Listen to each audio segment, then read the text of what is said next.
Sa harap ng mga nitatangang aksidente sa kalsada ay natasan ni Pangulong Marcos Jr. ang Department of Transportation na pag-aaralan ang panukalang taasan ng accident o road insurance coverage ng mga pribadong sasakyan.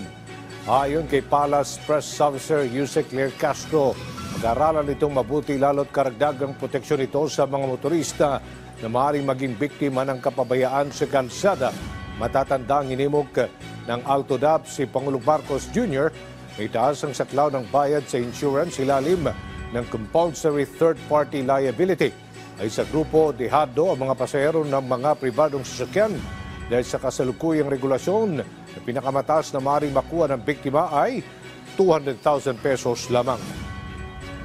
Opo, pinag-utos na po ng Pangulo kay DOTR Secretary Vince Dizon na pag-aralan po mabuti ang proposal tungkol sa higher insurance coverage para po sa PUVs.